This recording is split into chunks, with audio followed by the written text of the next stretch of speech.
Hi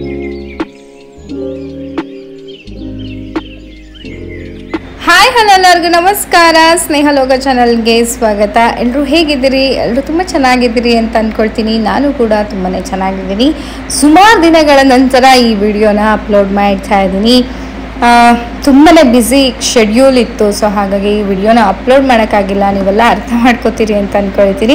ಇನ್ನು ಯಾರಾದರೂ ನನ್ನ ಚಾನಲ್ನ ನೋಡ್ತಾ ಇದ್ದು ಸಬ್ಸ್ಕ್ರೈಬ್ ಮಾಡ್ಕೊಂಡಿಲ್ಲ ಅಂದರೆ ಪ್ಲೀಸ್ ಬೇಗ ಹೋಗಿ ಸಬ್ಸ್ಕ್ರೈಬ್ ಮಾಡ್ಕೊಳ್ಳಿ ಅಂತ ಕೇಳ್ಕೊತೀನಿ. ಇಲ್ಲಿ ನಾನು ಮತ್ತು ನನ್ನ ಅಮ್ಮ, ಚೇರಿ, ನಮ್ಮಪ್ಪ ಎಲ್ಲರೂ ಸೇರಿಕೊಂಡು ಒಂದು ಮದುವೆಗೆ ಹೋಗಿದ್ವಿ. ನಮ್ಮಪ್ಪನ ಫ್ರೆಂಡ್ ಮಗಳ ಮದುವೆ ಇತ್ತು, ಸೊ ಅವ್ರ ಮದುವೆಗೆ ಹೋಗಿದ್ವಿ. ಸೊ ಇಲ್ಲಿ ನೋಡ್ತಾ ಇರ್ಬೋದು, ಗಂಡು ಹೆಣ್ಣು ಬರ್ತಾ ಇದ್ದಾರೆ.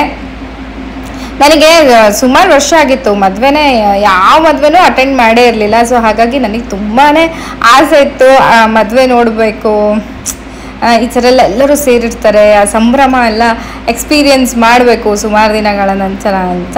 ಸೊ ಹಾಗಾಗಿ ನಾನು ಕೂಡ ಹೋಗಿದ್ದೆ. ತುಂಬಾ ಖುಷಿ ಆಯಿತು ಆ ಮದುವೆನ ಅಟೆಂಡ್ ಮಾಡಿದ್ದಂಥದ್ದು. ಹಾಗೆ ಸುಮಾರು ಜನ ಬಂದು ಮಾತಾಡಿಸ್ತಾ ಇದ್ರು, ಹಾಗೆ ಸಬ್ಸ್ಕ್ರೈಬರ್ಸ್ಗಳು ಕಂಡುಹಿಡಿತಾ ಇದ್ರು. ತುಂಬ ಖುಷಿ ಆಯಿತು ನನಗೆ ಮದುವೆನ ಹೋಗಿ ಅಟೆಂಡ್ ಮಾಡಿದ್ದು. ಇಲ್ಲಿ ನಮ್ಮಪ್ಪ ನಮ್ಮಮ್ಮ ಹೋಗಿ ಫೋಟೋ ತೆಗೆಸ್ಕೊತಾ ಇದ್ದಾರೆ. ನನಗೂ ಕರೆದ್ರು, ನನಗೆ ಹೋಗೋಕೆ ಒಂಥರ ಅನಿಸ್ತು. ಸೊ ಹಾಗಾಗಿ ಚರಿ ಮಲ್ಕೊಂಡಿದ್ಲು ನನ್ನ ಮೇಲೆ, ಹಾಗಾಗಿ ಹೋಗೋಕ್ಕಾಗಲಿಲ್ಲ. ಆ್ಯಂಡ್ ಇಲ್ಲಿ ನೋಡಬಹುದು ಊಟ ಎಷ್ಟೊಂದು ವೆರೈಟೀಸ್ ಇದೆ. ಸೊ ನಾನು ಅಲ್ಲಿಂದ ಬೇಗ ಮದುವೆ ಮುಗಿಸ್ಕೊಂಡರೆ ನಾನು ಇನ್ನೊಂದು ಕಡೆ ಹೋಗಬೇಕಿತ್ತು. ಸೊ ಹಾಗಾಗಿ ರೈಲ್ವೆ ಸ್ಟೇಷನ್ಗೆ ಬಂದೆ. ಇದು ಬಂದು ದಾವಣಗೆರೆಯ ರೈಲ್ವೆ ಸ್ಟೇಷನ್ ನೋಡ್ತಾ ಇರ್ಬೋದು. ಸೊ ನಾವು ಟ್ರೈನ್ನ ಬುಕ್ ಮಾಡಿದ್ವಿ. ಇಲ್ಲಿಂದ ನಾನು ನನ್ನ ಹಸ್ಬೆಂಡ್ನ ಮೀಟ್ ಮಾಡೋಕ್ಕೆ ಹೋಗ್ತಾ ಇದ್ದೀನಿ.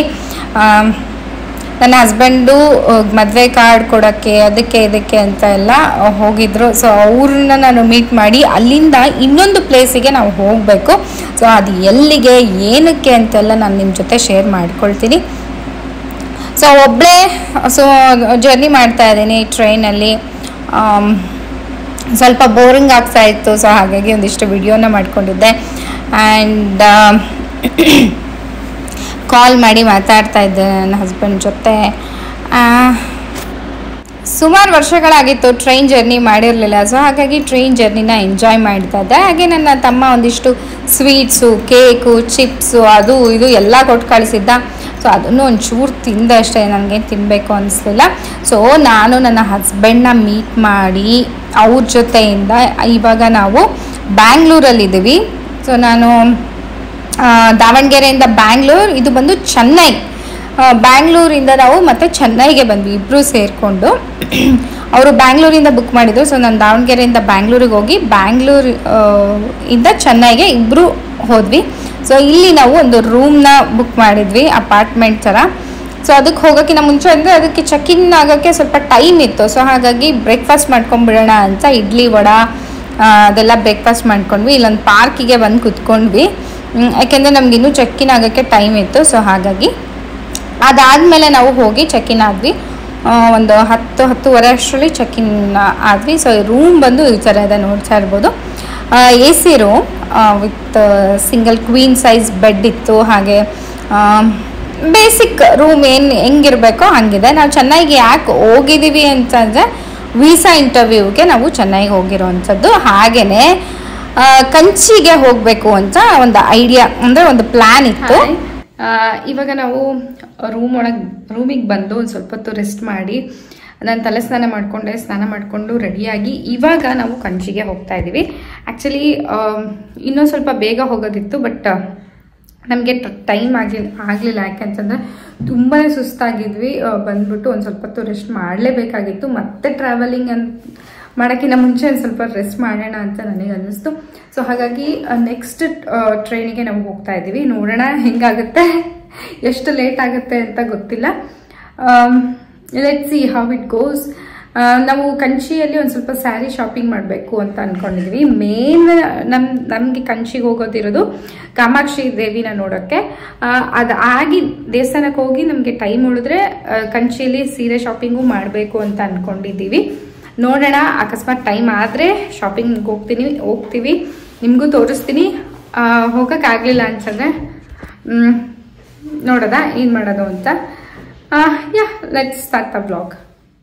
ಇವತ್ತಿನ ಔಟ್ಫಿಟ್ ಬಂದು ಈ ಥರ ಇದೆ, ತುಂಬಾ ಕ್ಯೂಟಾಗಿದೆ. ಇದು ಮಲ್ಟಿ ಕಲರ್ಸಲ್ಲಿದೆ, ಅನಾರ್ಕಲಿ ಆ್ಯಂಡ್ ಮುಂದ್ಗಡೆ ಶೇಪ್ ತುಂಬ ಇಷ್ಟ ಆಯಿತು. ಹಾಗೆ ನನಗೆ ದುಪ್ಪಟ್ಟ ಕೂಡ ಕಲರ್ ಕಾಂಬಿನೇಷನ್ ಆಗಿರ್ಬೋದು, ಪ್ಯಾಟ್ರನ್ ಎಲ್ಲದೂ ಇಷ್ಟ ಆಯಿತು ನನಗೆ. ಸೊ ಹಾಗಾಗಿ ನಿಮ್ಮ ಜೊತೆ ಶೇರ್ ಮಾಡ್ಕೊಂಡೆ. ಯೂಶ್ವಲಿ ನಾನು ಈ ಥರದ ಡ್ರೆಸ್ಸಸ್ ಎಲ್ಲ ನಾನು ಜಾಸ್ತಿ ಶೇರ್ ಮಾಡ್ಕೊಳ್ಳಲ್ಲ, ಬಟ್ ನಂಗೆ ತುಂಬ ಇಷ್ಟ ಆದ ಕಾರಣ ನಿಮ್ಮ ಜೊತೆ ಶೇರ್ ಮಾಡಿಕೊಂಡೆ. ಆ್ಯಂಡ್ ಇವಾಗ ನಾವು ಮೆಟ್ರೋಗೆ ಹೋಗ್ತಾ ಇದ್ದೀವಿ. ಕಂಚಿಗೆ ಹೋಗ್ಬೇಕಂದ್ರೆ ಸುಮಾರು ದೂರ ಹೋಗಬೇಕು, 2.5 hours ಮೇಲೆ ಜರ್ನಿ ಆಗುತ್ತೆ. ಸೊ ಮೆಟ್ರೋಗೆ ಹೋಗಿ ಅಲ್ಲಿ ಬಸ್ ಸ್ಟ್ಯಾಂಡಿಗೆ ಹೋಗಿ ಬಸ್ ಹಿಡಿದು ಹೋಗಬೇಕು. ಆ್ಯಕ್ಚುಲಿ ಟ್ರೈನ್ ಇತ್ತು, ಬಟ್ ನಾವು ಹೋಗೋ ಟೈಮಲ್ಲಿ ಅಲ್ಲಿ ಯಾವ ಟ್ರೈನ್ ಕೂಡ ಹೋಗ್ತಾ ಇರಲಿಲ್ಲ. ಸೊ ಹಾಗಾಗಿ ನಾವು ಬಸ್ಸಿಗೆ ಹೋಗಬೇಕಾಗಿತ್ತು. ಇಲ್ಲ ಅಂತಂದರೆ ಟೈಮ್ ಆಗಿಬಿಡುತ್ತೆ, ರಾತ್ರಿ ನಾವು ಬಂದು ತುಂಬಾ ಲೇಟ್ ಆಗಿಬಿಡುತ್ತೆ. ಆ್ಯಂಡ್ ನಮಗೆ ಚೆನ್ನೈ ಅಷ್ಟು ಗೊತ್ತಿಲ್ಲದ ಕಾರಣ ಸೊ ನಾವು ಬಸ್ಸಲ್ಲೇ ಹೋದ್ವಿ. ಇಲ್ಲಿ ನೋಡ್ತಾ ಇರ್ಬೋದು ಕಂಚಿ ಕಾಮಾಕ್ಷಿ ದೇವಿಯ ದೇವಸ್ಥಾನ ಹೊರಗಡೆಯಿಂದ ಹೇಗೆ ಕಾಣಿಸ್ತಾ ಇದೆ, ಗೋಪುರ ಎಲ್ಲ ನನಗಂತೂ ತುಂಬಾ ಖುಷಿ ಆಗ್ತಿತ್ತು. ಯಾಕಂದರೆ ಇದೇ ಫಸ್ಟ್ ಟೈಮ್ ನಾನು ಕಾಮಾಕ್ಷಿ ದೇವಿನ ನೋಡೋಕ್ಕೆ ಹೋಗ್ತಾ ಇರೋವಂಥದ್ದು. ಪ್ರತಿ ಸತಿ ನಾನು ಚೆನ್ನೈಗೆ ಹೋದಾಗೂ ನಾವು ಕಂಚಿಗೆ ಹೋಗೋಕ್ಕೆ ಆಗ್ತಾ ಇರಲಿಲ್ಲ. ಸೊ ಹಾಗಾಗಿ ಈ ಸತಿ ನೋಡಲೇಬೇಕು ಕಾಮಾಕ್ಷಿ ದೇವಿನ ಅಂತ ಹೇಳ್ಬಿಟ್ಟು ತುಂಬಾ ಕ್ಯೂ ಇತ್ತು. ಸೊ ಅದನ್ನೆಲ್ಲ ಮುಗಿಸ್ಕೊಂಡು ದೇವಿ ದರ್ಶನ ಮಾಡಿಕೊಂಡು ಹೊರಗೆ ಬರೋಷ್ಟರಲ್ಲಿ ಈ ಥರ ಸ್ವಲ್ಪ ಕತ್ಲಾಗಿದೆ. ಸೊ ನನ್ನ ಹಸ್ಬೆಂಡ್ ಇಬ್ಬರೇ ಚರಿ ಬಿಟ್ಟು ಹೋಗಿದ್ದೀವಿ. ಚರಿ ಇದ್ದರೆ ಇಷ್ಟೆಲ್ಲ ಟ್ರಾವೆಲಿಂಗ್ ಮಾಡೋಕ್ಕೆ ಅವಳಿಗೆ ತುಂಬಾ ಸುಸ್ತಾಗ್ಬಿಡುತ್ತೆ. ಸೊ ಹಾಗಾಗಿ ನಾವು ಚರಿನ ಕರ್ಕೊಂಡು ಹೋಗಿಲ್ಲ. ಚರಿ ನಮ್ಮ ಅಮ್ಮನ ಜೊತೆ ಇರ್ತಾಳೆ. ನಾನಿಲ್ಲ ಅಂದರೂ ಓಕೆ, ಆರಾಮಾಗಿ ನಮ್ಮ ಅಮ್ಮನ ಜೊತೆ ಇರ್ತಾಳೆ. ನಮ್ಮನ್ನೇನು ಕೇಳೋದೇ ಇಲ್ಲ, ಅಷ್ಟು ಆರಾಮಾಗಿರ್ತಾಳೆ. ಸೊ ಇಲ್ಲಿ ನಾನು ಹೊರಗಡೆ ದೇವಸ್ಥಾನ ಹೇಗೆ ಕಾಣಿಸ್ತಾ ಇದೆ ಅಂತೆಲ್ಲ ತೋರಿಸ್ತಾ ಇದ್ದೀನಿ. ಒಳಗಡೆ ಎಲ್ಲ ದೇವ್ರ ದರ್ಶನ ತುಂಬಾ ಕ್ಯೂ ಇರುತ್ತಲ್ಲ, ಸೊ ನಾವು ನೋಡೋದೇ ಕಷ್ಟ. ಆ್ಯಂಡ್ ಒಳಗಡೆ ಎಲ್ಲ ಥರ ಏನು ವಿಡಿಯೋ ಮಾಡೋಕ್ಕೆ ಅಲೋವೆನ್ಸ್ ಇರೋದಿಲ್ಲ. ಸೊ ಹಾಗಾಗಿ ಹೊರಗಡೆದು ಮಾತ್ರ ತೋರಿಸ್ತಾ ಇದ್ದೀನಿ. ಕಂಚಿಗೆ ಯಾರಾದರೂ ಹೋಗೋರಿದ್ದರೆ ಹೋಗಿ ಕಂಚಿ ದೇವಿಯ ದರ್ಶನ ಮಾಡಿ ಕಾಮಾಕ್ಷಿ ದೇವಿಯ ಆಶೀರ್ವಾದ ತಗೊಳ್ಳಿ. ನಾವು ಅಷ್ಟೇ ಹೋಗಿ ಬಂದಿದ್ದು ತುಂಬ ಖುಷಿ ಆಯಿತು ನಮಗೆ. ಹಾಗೆ ರುಚಿಯಾದ ಪುಳಿಯೋಗರೆ ಪ್ರಸಾದನ ಕೊಟ್ಟಿದ್ದರು. ಸೊ ಅದನ್ನು ತುಂಬ ಚೆನ್ನಾಗಿತ್ತು. ಅದನ್ನು ತಿಂದು ಇಲ್ಲಿ ಹೊರಗಡೆ ಒಂದು ಈ ಥರ ಮಂಟಪ, ನೀರು, ಕಾರಂಜಿ ಈ ಥರ ಎಲ್ಲ ಮಾಡಿದ್ದಾರೆ. ತುಂಬ ಚೆನ್ನಾಗಿ ಅನಿಸುತ್ತೆ. ಅದರಲ್ಲೂ ನಾವು ಸಂಜೆ ಟೈಮ್ ಆಗಿರೋದ್ರಿಂದ ಬೆಳಗ್ಗೆ ಅದು ತುಂಬ ಬಿಸಿಲಿರುತ್ತೆ, ಈ ಥರ ಎಂಜಾಯ್ ಮಾಡೋಕ್ಕಾಗಲ್ಲ. ಈ ಥರ ಸಂಜೆ ಹೊತ್ತೋದಾಗ ಸ್ವಲ್ಪ ತಂಪಾಗಿರುತ್ತೆ. ಆ ನೀರು, ಆ ಲೈಟಿಂಗ್ಸು, ಆ ಗೋಪುರಗಳು ಅದೆಲ್ಲ ಚೆನ್ನಾಗಿ ಅನ್ಸುತ್ತೆ. ನಾನಂತೂ ಸಖತ್ ಎಂಜಾಯ್ ಮಾಡ್ತಾಯಿದ್ದೆ. ಒಂಥರ ಕಾಮಿಂಗ್, ಪೀಸ್ಫುಲ್ ಆಗಿತ್ತು.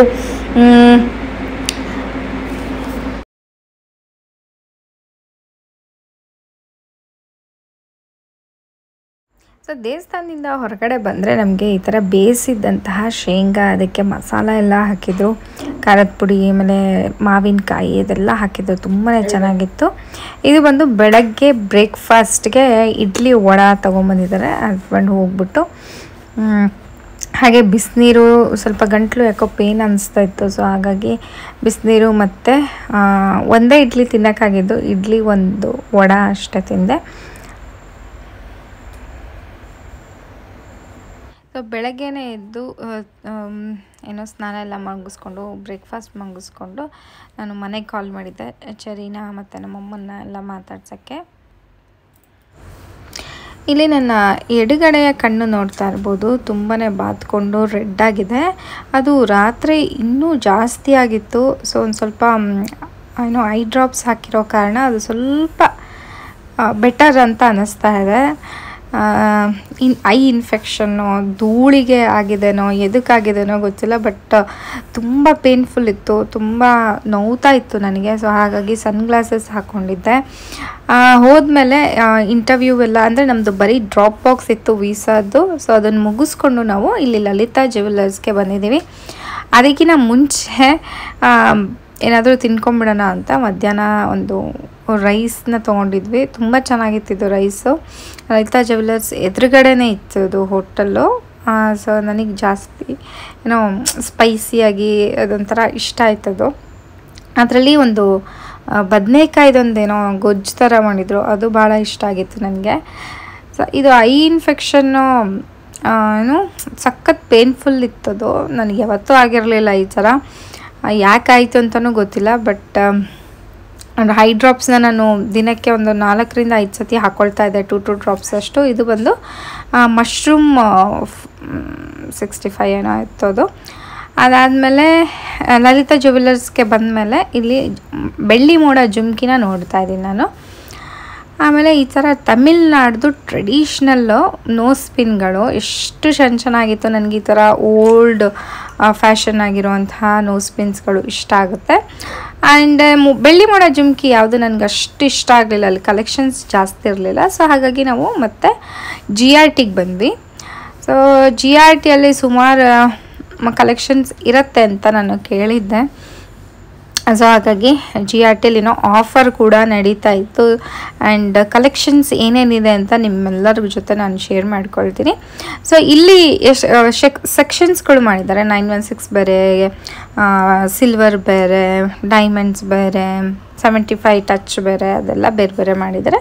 ಸೊ ನಾವು 916 ಇರುವಂಥ ಒಂದು ಸೆಕ್ಷನ್ಗೆ ಹೋಗಿ ಬೆಳ್ಳಿ ಮೋಡ ಜುಮ್ಕಿನ ನೋಡ್ತಾ ಇದ್ದೀವಿ. ಇಲ್ಲಿ ನೋಡ್ತಾ ಇರಬಹುದು ಬಿಳಿ ಹರಳು ವಿತ್ ಪರ್ಲ್ಸ್ ಇರುವಂತಹ ಜುಮ್ಕಿ. ಅದು ತುಂಬಾ ಕ್ಯೂಟ್ ಇತ್ತು. ಬಟ್ ನನಗೆ ಸೈಜು ಇನ್ನೂ ಸ್ವಲ್ಪ ದೊಡ್ಡದು ಬೇಕಾಗಿತ್ತು. ಸೊ ಇಲ್ಲಿರುವಂತಹ ಸೈಜ್ಗಳೆಲ್ಲ ಮೀಡಿಯಮ್, ಸ್ಮಾಲ್ ಅಷ್ಟಿತ್ತು. ನನಗೆ ಕಿವಿ ತುಂಬ ಜಾಸ್ತಿ ದೊಡ್ಡಕ್ಕಿದ್ರೆ ನನಗೆ ಇಷ್ಟ ಆಗುತ್ತೆ. ಸೊ ನನಗೆ ನೆಕ್ ಪೀಸ್ಗಿನ ಇಯರಿಂಗ್ಸು ಸ್ವಲ್ಪ ದೊಡ್ಡದು ಹಾಕ್ಕೊಳ್ಳೋಕ್ಕೆ ಇಷ್ಟ ಆಗುತ್ತೆ. ಸೊ ಹಾಗಾಗಿ ದೊಡ್ಡದನ್ನು ಹುಡುಕ್ತಾ ಇದ್ದೀನಿ ನಾನು. ಬೆಳ್ಳಿ ಮೋಡ ಜುಮ್ಕಿ ಬಂದು ಇದು ತುಂಬ ಹಳೆಯದು, ಟ್ರೆಡಿಷ್ನಲ್ ಒಂದು ಜುಮ್ಕಿ ಅಂತ ಹೇಳ್ಬೋದು. ಸುಮಾರು ಜನದ ಹತ್ರ ಈ ಥರ ಜುಮ್ಕಿ ಇರ್ಬೋದು. ನನ್ನ ಹತ್ರನೂ ಇದೆ, ಚಿಕ್ಕದಿದೆ. ಬಟ್ ನನಗೆ ದೊಡ್ಡದು ಬೇಕಾಗಿತ್ತು. ಒಂದು ಸ್ವಲ್ಪ ಮೀಡಿಯಮ್ ಸೈಜು, ಇನ್ನೊಂದು ಸ್ವಲ್ಪ ದೊಡ್ಡ ಸೈಜ್ ಇದೆ. ಬಟ್ ನನಗೆ ಸ್ಟಿಲ್ ಅದು ಒಂಥರ ಇನ್ನೂ ಸ್ಯಾಟಿಸ್ಫೈ ಆಗಿಲ್ಲ ಅಂತ ಹೇಳ್ಬೋದು. ನನಗೆ ಇನ್ನೂ ಸ್ವಲ್ಪ ದೊಡ್ಡದು ಇದ್ದಿದ್ರೆ ಚೆನ್ನಾಗಿರ್ತಿತ್ತು ಅಂತ ಅನ್ನಿಸ್ತಾ ಇತ್ತು. ಹಾಗೆ ಬೇರೆ ಬೇರೆ ಥರ ಕಲೆಕ್ಷನ್ಸ್ಗಳು ಇಲ್ಲಿ ನಾವು ನೋಡ್ತಾ ಇರ್ಬೋದು. ಪ್ಲೇನ್ ಜುಮ್ಕಿ ಇಷ್ಟಪಡೋರಿಗೆ ಅದರೊಳಗೆಲ್ಲ ಸ್ಟೋನ್ಸ್ ಇರೋವಂಥದ್ದು ಆ ಥರದ್ದೆಲ್ಲ ಇತ್ತು. ಮುತ್ತಿನ ಜುಮ್ಕಿಯಲ್ಲಿ ಗ್ರೀನ್ ಅದೆಲ್ಲ ಇತ್ತು. ಸೊ ಇಲ್ಲಿ ಅವರು ಓಲೆ ಜೊತೆ ಒಂದು ಜುಮ್ಕಿನ ಹಾಕಿ ತೋರಿಸ್ತಾ ಇದ್ದಾರೆ.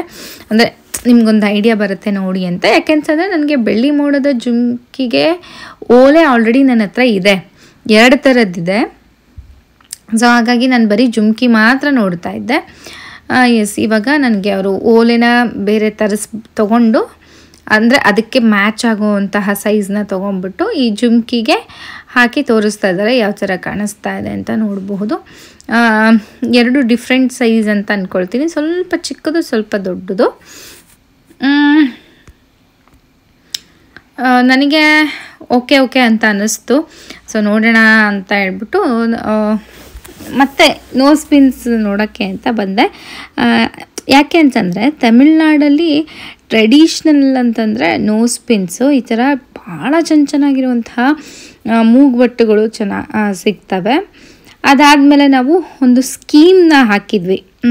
ಸೊ ತಿಂಗಳ ಈ ಥರ ಕಟ್ಟುವಂಥ ಒಂದು ಸ್ಕೀಮ್ನ ಹಾಕಿದ್ವಿ. ಅದಾದಮೇಲೆ ನೆಕ್ಲೆಸ್ಗಳನ್ನು ನೋಡಬೇಕಿತ್ತು ನಾನು. ಅದರಲ್ಲೂ ಎಸ್ಪೆಷಲಿ ವೈಟ್ ಸ್ಟೋನ್ ಇರುವಂತಹ ನೆಕ್ಲೆಸ್ಸು. ತುಂಬ ದಿನಗಳಿಂದ ನನಗೆ ಆಸೆ ಇತ್ತು ನೆಕ್ಲೆಸ್ ತೊಗೋಬೇಕು ಅಂತ. ಆ್ಯಂಡ್ ನನಗೆ ಈ ಹ್ಯಾಂಗಿಂಗ್ಸ್, ಇಯರಿಂಗ್ಸ್ ತುಂಬಾ ಇಷ್ಟ ಆಯಿತು. ಎಷ್ಟು ಚೆನ್ನಾಗಿದೆ ಅಲ್ವಾ. ಈ ಥರ ನಮ್ಮ ಅಮ್ಮನ ಹತ್ರ ಇದೆ, ಬಟ್ ಈ ಶೇಪ್ ಇಲ್ಲ. ಇದೊಂಥರ ಅರ್ಧ ಚಂದ್ರ ಮತ್ತು ಸ್ಟಾರ್ ಮಧ್ಯ ಆ ಥರ ಇದೆ. ತುಂಬಾ ಮುದ್ದಾಗಿದೆ ಅದು. ಕೆಳಗೆಲ್ಲ ಮುತ್ತಿರುವಂಥದ್ದು ಭಾಳ ಇಷ್ಟ ಆಯಿತು ನನಗದು. ಹಾಗೆ ವೈಟ್ ಸ್ಟೋನಿನ ನೆಕ್ಲೆಸ್ಗಳು ಅವರು ಒಂದೊಂದಾಗಿ ತೆಗೆದು ತೋರಿಸ್ತಾ ಇದ್ದಾರೆ. ಕಲೆಕ್ಷನ್ಸ್ ಮಾತ್ರ ತುಂಬಾ ಚೆನ್ನಾಗಿದ್ದಾವೆ. ನೋಡ್ಬೋದು ಇದು ವೈಟ್ ಸ್ಟೋನಿಂದ ಎಷ್ಟು ಚೆನ್ನಾಗಿದೆ ಅಂತ ಹೇಳ್ಬಿಟ್ಟು. ನನಗೆ ಅದು ಗ್ರಾಮ್ಸ್ ಎಲ್ಲ ಎಷ್ಟಿದೆ ಅಂತ ತೋರ್ಸೋಕ್ಕಾಗಲಿಲ್ಲ. ಜಸ್ಟ್ ನಾನು ಡಿಸೈನ್ ಮೇಲೆ ಜಾಸ್ತಿ ಕಾನ್ಸಂಟ್ರೇಟ್ ಮಾಡಿದ್ದೆ. ಸೊ ಹಾಗಾಗಿ ಬರೀ ಡಿಸೈನ್ಸ್ಗಳನ್ನ ನಾನು ನೋಡ್ತಾ ಇದ್ದೆ. ಯಾಕೆಂತಂದರೆ ನನಗೆ ಯಾವ ಥರ ನೆಕ್ಲೆಸ್ ಬೇಕಿತ್ತು ಅಂತಂದರೆ ಸಿಂಪಲ್ಲಾಗಿ ಲೈಕ್ ಪಾರ್ಟಿ ವೇರ್ಗೂ ಬರಬೇಕು, ಟ್ರೆಡಿಷ್ನಲ್ಲಾಗಿ ಹಾಕ್ಕೊಳ್ಳೋಕ್ಕೂ ಬರಬೇಕು ಅಂತ. ಬಟ್ ನನ್ನ ಹತ್ರ ವೈಟ್ ಹರಳಿನ ಅಡ್ಡಿಕೆ ಇದೆ. ಅದು ಪಾರ್ಟಿ ವೇರಿಗೆ ಹಾಕ್ಕೊಳ್ಳೋಕೆ ಬರಲ್ಲ ಅಡ್ಡಿಕೆನ. ಸೊ ಹಾಗಾಗಿ ಈ ಥರ ನೆಕ್ಲೆಸ್ಗಳಾದರೆ ನಾನು ಪಾರ್ಟಿ ವೇರ್ಸ್ಗೂ ಡ್ರೆಸ್ಸಸ್ಗೂ ಹಾಕ್ಕೋಬಹುದು ಅಂತ ಹೇಳಿ ಈ ಥರ ನೆಕ್ಲೆಸ್ನ ನೋಡ್ತಾ ಇದ್ದೀನಿ. ನೋಡ್ಬೋದು ಎಷ್ಟು ಚೆನ್ನಾಗಿದೆ ಅಂತ. ಇದ್ರದ್ದು ವೇಟ್ ಗ್ರಾಸ್ ವೇಟ್ ವಿತ್ ಸ್ಟೋನ್ಸ್ದು ವೇಟ್ ಬಂದು 23 ಗ್ರಾಮು, ಬರೀ ಗೋಲ್ಡಾದರೆ 19 ಗ್ರಾಮ್ ಇದೆ. ಆ್ಯಂಡ್ ಇದು ನೋಡಬಹುದು ಡಿಸೈನ್ಸ್ ಎಷ್ಟು ಚೆನ್ನಾಗಿದೆ ಅಲ್ವಾ. ಚಿಕ್ಕ ಮಕ್ಕಳಿಗೆ ಹಾಕೋಕ್ಕೂ ಒಂಥರ ಚೆನ್ನಾಗಿ ಅನಿಸುತ್ತೆ. ಕಾಲೇಜ್ ಹುಡುಗಿರಿಗೂ ಹಾಕ್ಕೋಬಹುದು, ಮದುವೆ ಆದವರು ಹಾಕ್ಕೋಬಹುದು ಇದು. ಸೊ ನಾನೆಲ್ಲ ತೋರಿಸ್ತಾ ಇದ್ದೀನಿ ನೋಡಿ, ಗ್ರಾಸ್ ವೇಟ್ ಮತ್ತು ನೆಟ್ ವೇಟ್, ಸ್ಟೋನ್ ವೇಟ್ ಎಲ್ಲ ಅದರೊಳಗೆ ಇದೆ. ಓನ್ಲಿ ವೈಟ್ ಸ್ಟೋನಿನ ನೆಕ್ಲೆಸ್ಗಳನ್ನು ಮಾತ್ರ ನಾನು ತೆಗೆಸ್ತಾ ಇರೋವಂಥದ್ದು. ಇದು ಬಂದು ಸ್ವಲ್ಪ ಸ್ಟೋನ್ಸು ಸ್ವಲ್ಪ ದೊಡ್ಡದಿದ್ದಾವೆ. ಕೆಲವೊಬ್ಬರು ಸ್ಟೋನ್ಸ್ ಇರೋದನ್ನು ಪ್ರಿಫರ್ ಮಾಡೋದಿಲ್ಲ, ಬಿಕಾಸ್ ಸ್ಟೋನ್ ವೇಟೇ ಇರುತ್ತೆ, ಸ್ಟೋನ್ಸ್ಗೆ ಬಂಗಾರದ ರೇಟ್ ಕೊಡಬೇಕಾಗತ್ತೆ ಅಂತ ಹೇಳಿ. ಬಟ್ ನನಗೇನು ಅನಿಸುತ್ತೆ ಅಂತಂದರೆ, ಕೆಲವೊಂದು ಆಭರಣಗಳಲ್ಲಿ ಸ್ಟೋನ್ಸು, ಮುತ್ತು ಅಥವಾ ಪಚ್ಚೆ ಈ ಥರ ಏನಾದರೂ ಇದ್ರೇ ಅದಕ್ಕೆ ಚಂದ ಅಂದ ಅಂತ ಸಿಗೋದು. ಬರೀ ಗೋಲ್ಡ್ ಇದ್ದರೆ ಅದು ಅಷ್ಟು ಚೆನ್ನಾಗಿ ಅನಿಸಲ್ಲ, ಅಷ್ಟು ಎಲಿಗೆಂಟಾಗಿ ಕಾಣೋದಿಲ್ಲ.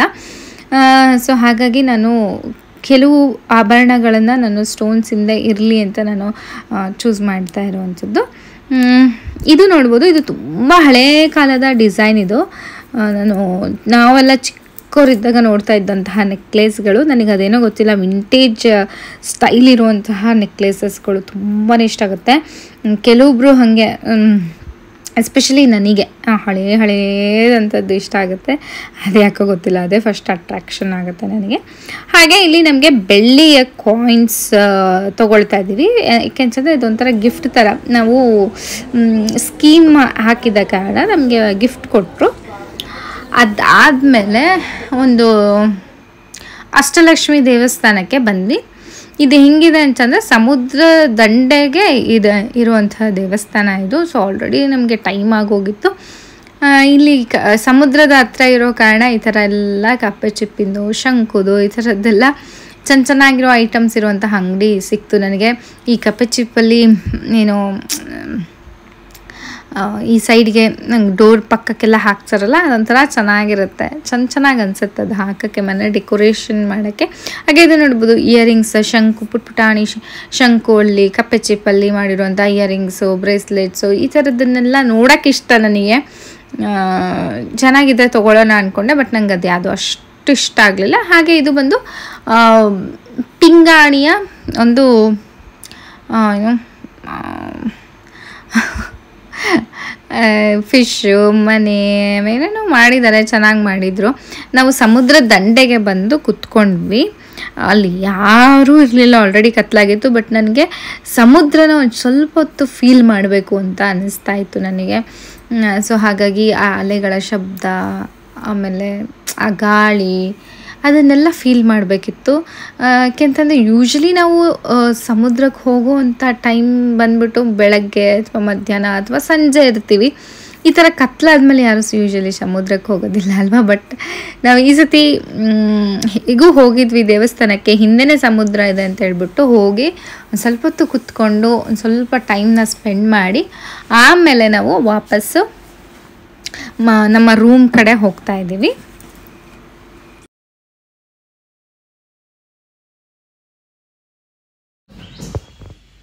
ಈಗ ಬೆಳಗ್ಗೆ 6:30. ಸೊ ಇವಾಗ ನಾವು ಹೊರಡ್ತಾ ಇದ್ದೀವಿ. ಬೆಳಗ್ಗೆನೇ ಎದ್ದು ರೆಡಿಯಾಗಿ, ಸೊ ಕಣ್ಣು ಒಂಚೂರು ಬೆಟರ್ ಆಗ್ತಾ ಇದೆ, ಸ್ವಲ್ಪ ರೆಡ್ನೆಸ್ ಕಮ್ಮಿ ಆಗ್ತಾ ಇದೆ. ಆ್ಯಂಡ್ ಇನ್ನೊಂಚೂರು ಸ್ವೆಲ್ಲಿಂಗ್ ಇದೆ ಇಲ್ಲಿ. ಸೊ ಪ್ರಾಬಬ್ಲಿ ನಾಳೆ ಅಷ್ಟೊತ್ತಿಗೆ ಸರಿ ಹೋಗ್ಬೋದು ಅಂತ ಅಂದ್ಕೊಳ್ತೀನಿ. ಹಾಗಾಗಿ ಕಾಡಿಗೆ ಮತ್ತು ಇದು ಏನೂ ಹಚ್ಚಿಲ್ಲ, ಏನು ಕಾಡಿಗೆ ಅಥವಾ ಮಸ್ಕರ ಈ ಥರದ್ದೆಲ್ಲ ಏನೂ ಹಚ್ಚಿಲ್ಲ. ನೋಡ್ಬೋದು ಡಿಫ್ರೆನ್ಸ್ ಅನಿಸುತ್ತೆ, ದೊಡ್ಡದು ಒಂದು ಸ್ವಲ್ಪ ಚಿಕ್ಕದು. ಸೊ ಇವಾಗ ರೂಮ್ನ ಬಿಟ್ಟು ಇವಾಗ ರೈಲ್ವೆ ಸ್ಟೇಷನ್ಗೆ ಹೋಗಬೇಕು. ಆಲ್ರೆಡಿ ಬುಕ್ ಮಾಡಿದ್ದೀವಿ. Yes, let's go. ನಾನು ನಿಮಗೆ ಆವಾಗಲೇ ಜಸ್ಟ್ ರೂಮ್ನ ತೋರಿಸಿದ್ದು. ಇದು ಬಂದುಬಿಟ್ಟು ಫುಲ್ ಅಪಾರ್ಟ್ಮೆಂಟ್. ಇದು ಬಂದು ಹಾಲ್, ಹಾಗೆ 2 ರೂಮ್ನ ಕೊಟ್ಟಿದ್ದಾರೆ. ಸೊ ಒಂದೊಂದು ರೂಮ್ನ ಒಬ್ಬೊಬ್ಬರಿಗೆ ಕೊಡುವಂಥದ್ದು. ಇದು ಬಂದು ಕಿಚನ್. ಸೊ ಹೋಲ್ ಅಪಾರ್ಟ್ಮೆಂಟ್ನ ಇವ್ರು ಏನು ಮಾಡಿದ್ದಾರೆ, ವೀಸಾ ಕನ್ಸುಲೇಟ್ ಹತ್ರ ಇರೋದ್ರಿಂದ ಈ ಥರ ಏನು ಸ್ಟೇಯಿಂಗ್ ಥರ ಮಾಡಿದ್ದಾರೆ, ಬಂದು ಇದ್ದು ಹೋಗೋಕ್ಕೆ ಓಕೆ ಓಕೆ ಅಂತ ಅನ್ನಿಸ್ತು. ನಾಟ್ ಟು ಗ್ರೇಟ್ ಅಂತಲೇ, ನಾಟ್ ಟು ಗ್ರೇಟ್ ಅಥವಾ ನಾಟ್ ತುಂಬಾ ಪುವರ್ ಅಂತ ಏನೂ ಇರಲಿಲ್ಲ, ಓಕೆ ಓಕೆ ಅಂತ ಹೇಳಬಹುದು. ಸೊ ನಾವಿವಾಗ ಬೆಳಗ್ಗೆನೆ ಅರ್ಲಿ ಮಾರ್ನಿಂಗ್ ರೈಲ್ವೆ ಸ್ಟೇಷನ್ ಕಡೆ ಹೋಗ್ತಾ ಇದ್ದೀವಿ. ಸೊ ನಾವೆಲ್ಲ ಪ್ರೀ ಬುಕ್ಕಿಂಗ್ ಆದ ಕಾರಣ ನಾವು ಜಸ್ಟ್ ಎಲ್ಲಿ ಹೋಗಿ ಕುತ್ಕೊಳ್ಳುವಂಥದ್ದನ್ನು ಅಷ್ಟೇ ನೋಡಿಕೊಂಡು ಹೋಗಬೇಕು. ಎಸ್, ಈಗ ನಾವು ಬ್ರೇಕ್ಫಾಸ್ಟ್ಗೆ ಆಲ್ರೆಡಿ ಇಲ್ಲೇ ತೊಗೊಂಡು ಹೋಗೋಣ ಅಂತ, ಯಾಕೆಂತಂದರೆ ನಾವು ಬ್ಯಾಂಗ್ಳೂರು ಮುಟ್ಟೋ ಅಷ್ಟರಲ್ಲಿ ಆಲ್ರೆಡಿ ಮಧ್ಯಾಹ್ನ ಆಗೋಗ್ಬಿಟ್ಟಿರುತ್ತೆ. ಸೊ ಹಂಗೆ ಅಂದ್ಕೊಂಡು ಬೇಗನೆ ಬ್ರೇಕ್ಫಾಸ್ಟ್ ಮಾಡೋಕ್ಕೂ ನಮಗೆ ಟೈಮ್ ಇರಲಿಲ್ಲ, ಬೇಗ ಹೋಗಬೇಕಿತ್ತು. ಹಾಗಾಗಿ ಬ್ರೇಕ್ಫಾಸ್ಟ್ನ ತೊಗೊಂಡು ನಾವು ಟ್ರೈನಲ್ಲಿ ಕುತ್ಕೊಂಡ್ವಿ, ಅಲ್ಲೇ ತಿನ್ಕೊಳ್ಳೋಣ ಅಂತ ಹೇಳಿ. ಸೊ ಇವಾಗ ನಮ್ಮ ಜರ್ನಿ ಬ್ಯಾಂಗ್ಳೂರು ಕಡೆ ಸ್ಟಾರ್ಟ್ ಆಗಿದೆ. ಸೊ ಚೆನ್ನೈಯಲ್ಲಿ ಎಲ್ಲ ಚೆನ್ನಾಗಾಯಿತು. ಡ್ರಾಪ್ ಬಾಕ್ಸ್ ಸುಮಾರು ಹೊತ್ತಾಯಿತು. ಸೊ ಡ್ರಾಪ್ ಬಾಕ್ಸಿಗೆ ಯೂಶ್ವಲಿ ಏನಾಗುತ್ತೆ, ನಮಗೆ ಗೊತ್ತಿರಲ್ಲ, ಇಬ್ಬರು ಹೋಗಿದ್ವಿ, ಬಟ್ ಅಲ್ಲಿ ಒಬ್ಬರನ್ನ ಮಾತ್ರ ಬಿಡ್ತಾರೆ. ಸೊ ಇನ್ ಕೇಸ್ ಯಾರಿಗಾದರೂ ಹೋಗಬೇಕಿದ್ದಲ್ಲಿ ಒಂದು ಇನ್ಫಾರ್ಮೇಷನ್ ಅಷ್ಟೇ. ನಾವು ಕಂಚಿಲಿ ಯಾವುದೇ ಥರದ ಸೀರೆ ತೊಗೊಳಕ್ಕಾಗಲಿಲ್ಲ, ಯಾಕಂತಂದರೆ ತುಂಬಾ ಲೇಟಾಗಿ ಹೋಗಿತ್ತು. ಸೊ ಹಾಗಾಗಿ ನಾವು ಇನ್ನೂ ಲೇಟಾಗಿ ಹೋಗಿಬಿಡುತ್ತೆ, ಆಮೇಲೆ ಸೀರೆನೂ ಚೆನ್ನಾಗಿ ಆರ್ಸೋಕ್ಕಾಗಲ್ಲ ಅಂತ ಹೇಳ್ಬಿಟ್ಟು ತೊಗೊಳಕ್ಕೆ ಆಗಲಿಲ್ಲ. ನೋಡಿದ್ರಲ್ಲ, ಇವತ್ತಿನ ವಿಡಿಯೋ ನಿಮ್ಮೆಲ್ಲರಿಗೂ ಇಷ್ಟ ಆಗಿರುತ್ತೆ ಅಂತ ಭಾವಿಸ್ತೀನಿ. ಇಷ್ಟ ಆಗಿದ್ರೆ ಪ್ಲೀಸ್ ನನ್ನ ಚಾನಲ್ಗೆ ಸಬ್ಸ್ಕ್ರೈಬ್ ಮಾಡ್ಕೊಳ್ಳಿ, ಲೈಕ್ ಮಾಡಿ, ಹಾಗೆ ನಿಮ್ಮ ಫ್ರೆಂಡ್ಸ್ ಆ್ಯಂಡ್ ಫ್ಯಾಮಿಲಿ ಜೊತೆ ಶೇರ್ ಮಾಡಿ ಅಂತ ಕೇಳ್ಕೊತೀನಿ. ಮತ್ತು ಮುಂದಿನ ವಿಡಿಯೋದಲ್ಲಿ ಸಿಗ್ತೀನಿ ಅಂತ ಅಲ್ಲಿ ತನಕ ಬಾಯ್.